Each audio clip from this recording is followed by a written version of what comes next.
Hello, welcome to my channel. Today we're looking into the disappearance of Shannon Clair LaBau. He went missing February 23rd, 1999 from Helena, Montana. He was 23 years old, 6'3", 240 pounds. It says last seen about 9 a.m. in the vicinity of the 900 block of Kessler in Helena, Montana. Strawberry blonde hair, blue eyes.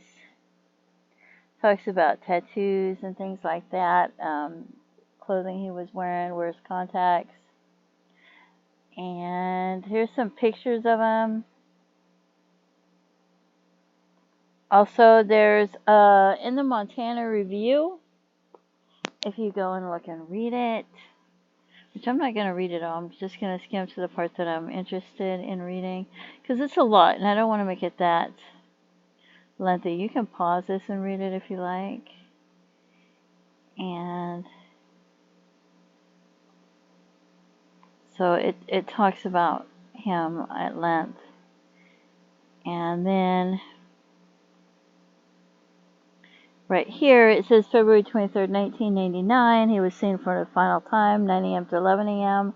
in the vicinity of 900 block Kessler Street in downtown Helena. Security cameras recorded Shannon at a Helena bank at around 9 a.m. and he withdrew $3,000 in cash from the cell of a black Chevy Nova, it says. According to later investigative reports, Steve Rummel had told Shannon that there was an old farmer who owned a muscle car somewhere close to Townsend, a car that he might be of interest to Shannon. Rummel picked up Shannon, which I don't know, there's something weird about that, because Shannon's vehicle is also missing about the time he went to the range that Rummel picked him up, and his vehicle went missing. So it made me feel like they had went in Shannon's vehicle, but maybe they went in Rummel's vehicle, because what happened to Shannon's vehicle? Anyway, and in his initial statement to the police, Rummel testified that they left Helena to scope out the vehicle and on the way shoot a couple of cows. Why would they want to shoot a couple of cows? That doesn't make any sense. I've never heard of anybody, I've lived in Wyoming and places like that, and I've never heard of anybody stopping to shoot cows along the way. So, in Rummel's initial statement, he told police that he and Shannon were together on the walking mall area at about 11 a.m. Rummel told Sally LaBau, according to the April 28, 1999 edition of the Helena Independent Record, that after he and Shannon returned from Townsend, he dropped Shannon off in downtown Helena at about 11 a.m. Rummel also told Sally, according to the same article, that Shannon relayed a message through him. And why would he do that? To his mother, that she should go lock up his mobile home and pick up his checks from work? Why would he do that? Clearly, Shannon intended to go to Townsend with Rummel and either view or purchase a vehicle from an acquaintance of Steve's. And I'm concerned that he sent the message through somebody instead of himself, because that makes me worried that maybe something's already happened to him. So according to witness depositions, Rummel told several people that the seller of the automobile had raised the price, and then they don't even know who the seller is, if a seller even exists or anything, if there was ever even a seller of any such vehicle.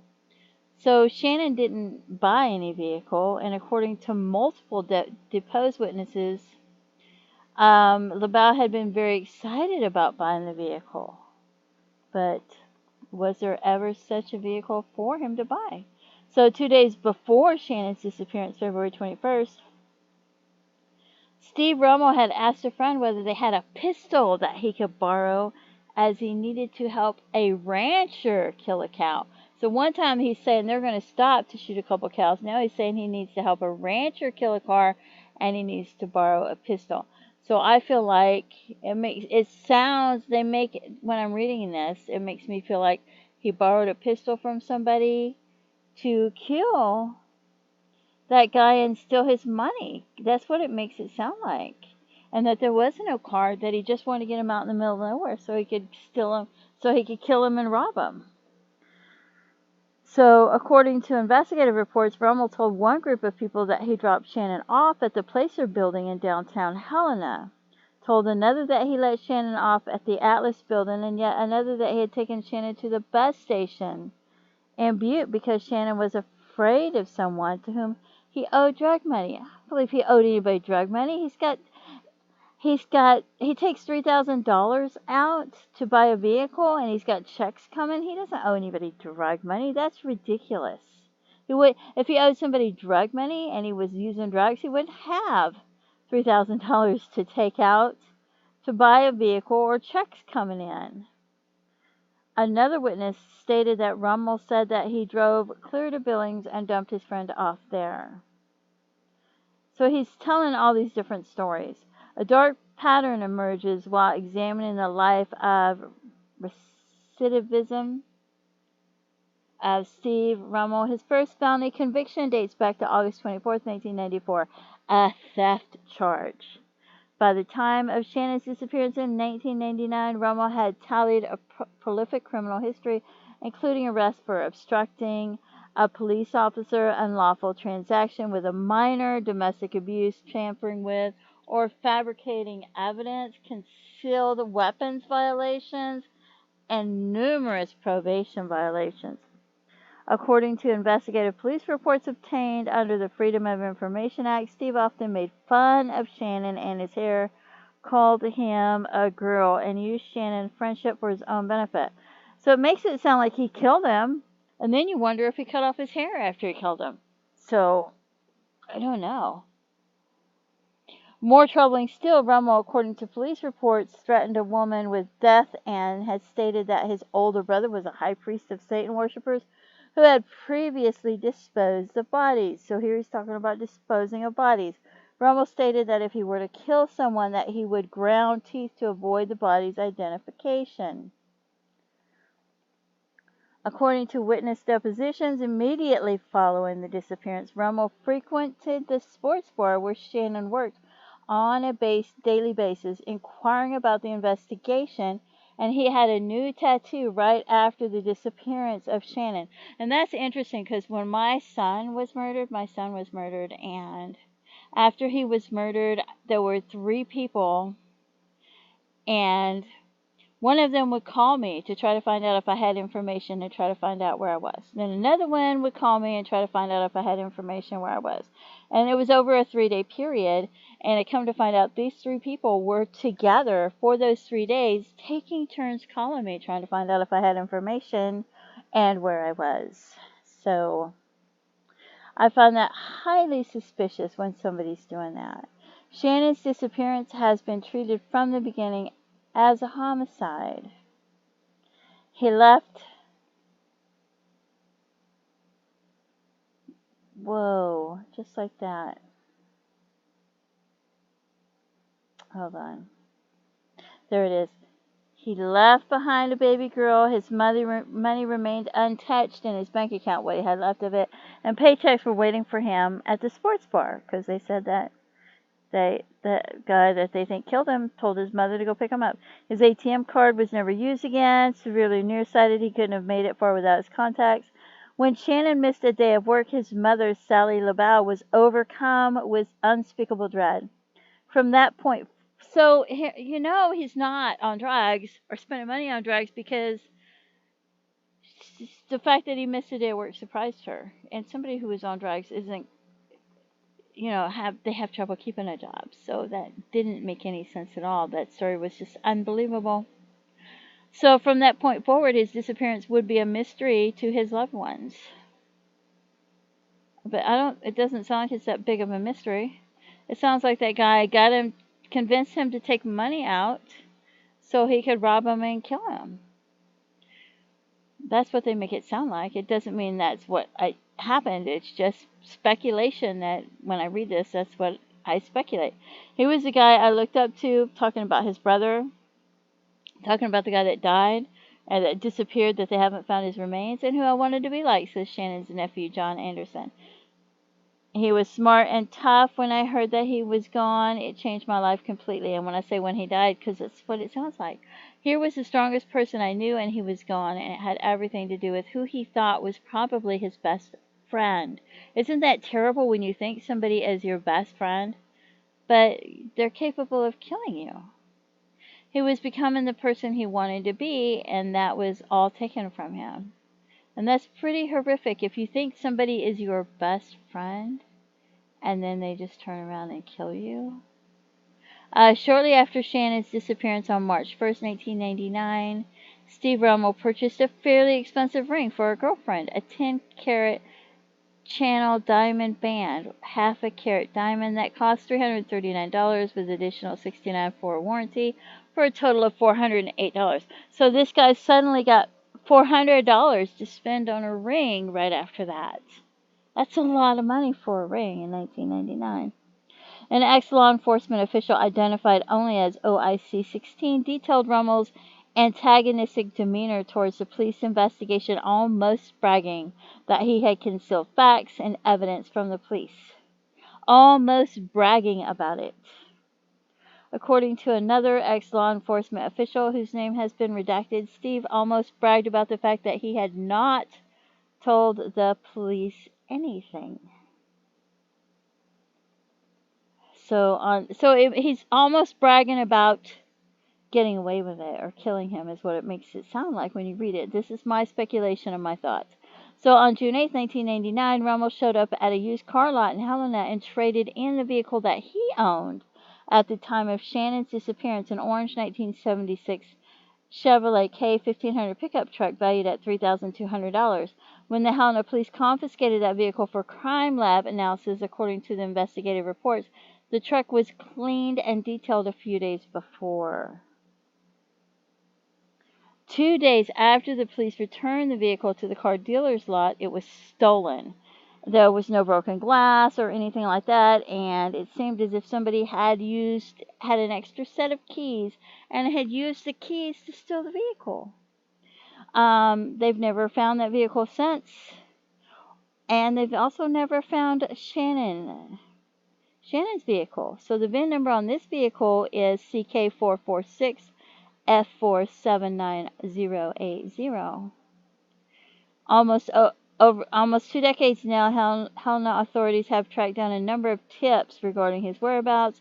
And if you have any information, maybe somebody's been drinking and talking over the years, maybe you've been in jail with somebody, maybe you've heard information from friends or relatives or anything like that, and you feel like maybe you haven't gone to the authorities with the information because it's not like you're testifying, so it doesn't matter. If you feel like it's hearsay, let them know that it's hearsay and let them know you just want them to have that information, and that way they have it, and let them decide what's relevant and what's important. Anyway, it says searches have been conducted by foot with packs of cadaver dogs and through overhead aerials.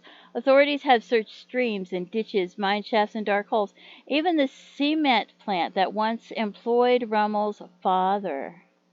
1 year after Shannon's disappearance, Steve Rummel was detained on a rape charge for a crime against a female committed in his pickup truck in Boulder, Montana, violating his probation for a series of felony thefts and a possession of a firearm conviction. At a federal court appearance in 2001, Rummel was remanded to custody at the Marshals after a detention hearing where Helena police officer Mike Sandin testified that the only real lead in Shannon's case led to Rummel. Officer Sandin, an amateur pilot, told the judge that for some time he frequently flew above Helena and several other surrounding counties, searching for any sign of an obvious geographical disturbance that might lead to discovering Shannon's body. You know, like a grave or a shallow grave, or maybe where his vehicle is at.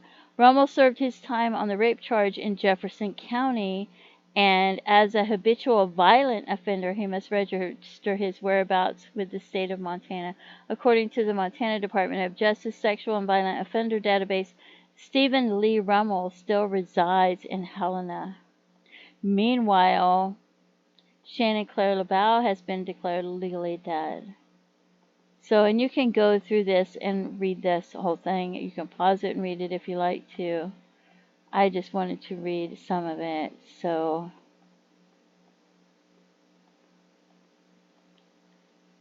have you seen my daddy? Isn't that so sad? That is so sad. He had a child that he left behind. And then there's the Charlie Project that you can go to, and it has a write-up as well. I'm not going to read it, but I will scroll down so that you can see it, because they always have interesting information. And this gives it gives the date of birth for Shannon. It gives his vehicle, which says a red 1976 Chevy truck with Montana license plate number. I guess that's Shannon's vehicle, I'm not sure. 5T31420. Let's see, it talks about an unfinished tattoo of a black dragon. So there's more information on here that you can read. It's just very sad. See, it says authorities have been unable to determine who the car LaBau wanted to buy. Supposedly, the owner was a rancher. So it sounds like there may not even have been such a vehicle, that it may have been made up and he may have been tricked. I don't know. And there's the doe neck. So now we're going to look and go through some John Does that might be him, to see if there's anybody that you think might be him. So April 1st, 1899, Portland, Oregon, there was, they found a John Doe, unknown date of death. Male, says 35 to 60 years old, but sometimes the date might be off a little bit. So I'm leaving it in. So there's that one. The skull had 2 gunshot wound defects to the left temporal right. So that kind of reminded me of him because of the gunshot wounds. And then Oregon, so, and plus April 1st, 1999. And then there's a John Doe in Phoenix, Arizona. And this says found February 13th, 1999. And this is before the date that he was listed as missing, but I decided to leave it in there because I thought he had a similar look in case the date was off. I didn't want to leave it out. 6'2", about 200 pounds. And it says brown hair though, so anyway, I decided to leave it in anyway. And then we have this John Doe found in 2009, Olympia, Washington. Could have died anywhere from 1999 to 2008. Estimated year of death is 30 to 50. Estimated age is 30 to 50. 6'3". So I wanted to leave that one in too. And they don't know the hair color or anything like that. Levi jeans, boxer shorts, knee-high white ankles, athletic socks with a green Nike logo on the body. So let's see. This one is all the way in Maryland, which is pretty far away, but I'm leaving it in. April 13th, 2000. Homicide by beating. Died months prior. 6'3" to 6'4", 236 pounds. Brown, straight hair. It says. And I feel like somebody might have like blonde hair that's starting to darken, and somebody else might see it and think it's brown, but I don't know. So I'll leave them in sometimes, just in case. And you can pause that and read it if you want to. And then we have, this one's found in Arkansas, 2000, not recognizable, about estimated height is 6 foot tall, 18 to 50 years old. It doesn't say measured, so I'm assuming it's estimated. I don't know if it's estimated or measured. The victim was found floating in the Mississippi River, may have been one out of a group of people that jumped from the Memphis Bridge. Wow. We have this John Doe found in Harney County, Oregon, months prior, June 10th, 2000. About estimated heights about 6'1", 18 to 50 years old. Extremely degraded blue denim and jean material. Tag was present, but brand and size could not be determined. BLM worker found scattered skeletal remains of a white male west of the Mahu River on BLM land. A riddle of brand tennis shoe. No size was discernible. I don't think that's that far away. So, and this one's all the way in Kentucky, about 6 foot tall, end of 1998, early 1999. Estimated age 25 to 35 years old. Estimated height's around 6 foot tall. So, and there's some information on that as well. This man was found in Missouri in 2000. Estimated date of death was 3 to 15 years prior to that. We have this John Doe found in Arkansas, Little Rock. Estimated date of death was 1999 to 2000. It doesn't have a lot of information. This one says 5'4", but I left it in there in case. I always wonder if there's some kind of a typo, but if he was 5'4", he's definitely not him, but if he was about 6'4", maybe. Found in Colorado. So, but it had a voter's registration card from Portland, Oregon, so it was probably somebody from Portland, Oregon, and probably somebody that was about 5'4". I really doubt if there was a typo, but I left it in there just in case. We have this one found in Massachusetts around 2000, about 6'1", 245 pounds. Age about 24 to 45 years old. Was in the water from 3 days up to 2 weeks, so that couldn't be him, but he's in there anyway. I'd rather have too many than too few. This one was found in San Diego, about 6'1", brown hair, buzz cut. And then I thought, what if somebody killed him and then cut his hair? So, it's found under a freeway overpass. I don't think that could be him, but this one was found all the way in Massachusetts. Died 6 months to 5 years prior. 5'11" to 6'5", about 165 pounds though. Brown hair with some gray, about 6-7 inches long. Had a goatee. October 28, 2000, found in Massachusetts. Really don't think that could be him either, but like I said, I'd rather have too many than too few, and that way you can see them and decide if you think somebody might be him. So if you have any information about what might have happened to him, where his remains maybe could be found, anything at all, please call the Helena Police Department, 406-447-8479. You can email them. Maybe you feel like you gave them information years ago, but you're not sure if they still have that information because it's different investigators, or if you want to email them or maybe write them a letter or anything like that so that you can make sure you get all your words down.